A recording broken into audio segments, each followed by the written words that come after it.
শনিবার এই যে স্থানটিতে আমি এখন রয়েছি এখানে বিএনপির চেয়ারম্যান তারেক রহমান কিন্তু এই জায়গায় এই সমাবেশে বক্তব্য রাখবেন। আগামীকাল বিকেল 4টায় তিনি এই স্থানটিতে বক্তব্য রাখবেন। একটি সমাবেশে তিনি যেমনটি বলছেন, আসলে দলীয় যে নেতাকর্মীরা আছে তাদের কাছ থেকে এমনটি নিশ্চিত হওয়া গেছে যে আগামীকাল বিকাল 4টায় এখানে সমাবেশ অনুষ্ঠিত হবে।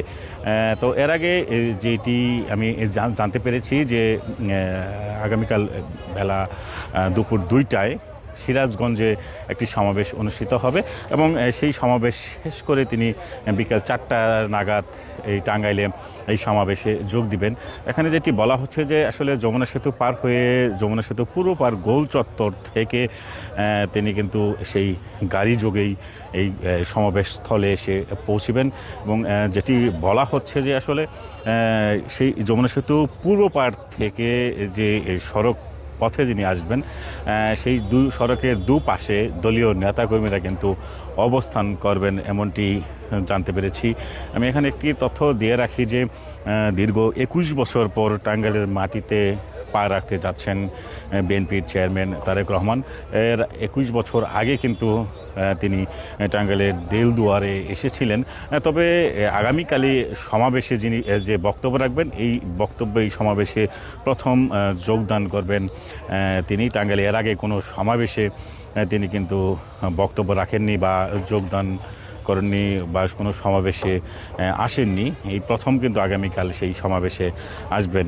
ইতিমধ্যেই আমি দেখেছি যে বিএনপির যে নেতাকর্মী রয়েছে তাদের মধ্যে একটু উচ্ছ্বাস, আনন্দ, উদ্দীপনা কিন্তু বিরাজ করছে। তাদের মধ্যে অনেকেই বলছেন যে আসলে ঈদের আনন্দ হিসেবেও অনেকেই আখ্যায়িত করছেন এই যে বিষয়টি তারেক রহমানের আগমন, যিনি 17 বছর আসলে দেশের বাইরে ছিলেন এবং 17 বছর পরে কিন্তু তিনি দেশে এসেছেন এবং টাঙ্গাইলেই কোনো জনসভায় প্রথম তিনি অংশগ্রহণ করবেন এবং যেহেতু সামনে ত্রয়োদশ জাতীয় সংসদ নির্বাচন এবং যেমনটি জানতে পেরেছি যে আসলে টাঙ্গাইলের যে 12টি উপজেলার 8টি আসন রয়েছে সেই 8টি আসনের যারা বিএনপি মনোনীত ধানের শীষ প্রতীকের প্রার্থী রয়েছেন তাদের কিন্তু তিনি মঞ্চে পরিচয় করে দেবেন এবং তাদের জন্য তিনি সেই ভোট প্রার্থনা করবেন এবং তাদের যে জয়ী করার বিষয়ে যে সমস্ত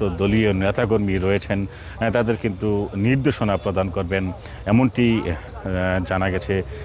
তবে ইতিমধ্যে আপনারা দেখতে পান যে আসলে যে মঞ্চ তৈরির বা যে প্রস্তুতি সেই প্রস্তুতি কিন্তু ইতিমধ্যেই শেষ হয়েছে। আপনারা দেখতে পাচ্ছেন যে আসলে যে মঞ্চ তৈরির কাজ চলছে এবং দলীয় নেতাকর্মীরা ইতিমধ্যেই বিএনপির কেন্দ্রীয় প্রচার সম্পাদক এবং টাঙ্গাইল 5 আসনের যিনি বিএনপি মনোনীত প্রার্থী রয়েছেন তিনি মাঝে মধ্যে আসছেন এবং প্রস্তুতি সম্পর্কে নানাবিধ খোঁজ নিচ্ছেন। এছাড়াও টাঙ্গাইল জেলার বিভিন্ন উপজেলা থেকে নেতাকর্মীরা আসছেন এবং প্রস্তুতির বিষয়ে তারাও কিন্তু দেখছেন, খোঁজখবর নিচ্ছেন।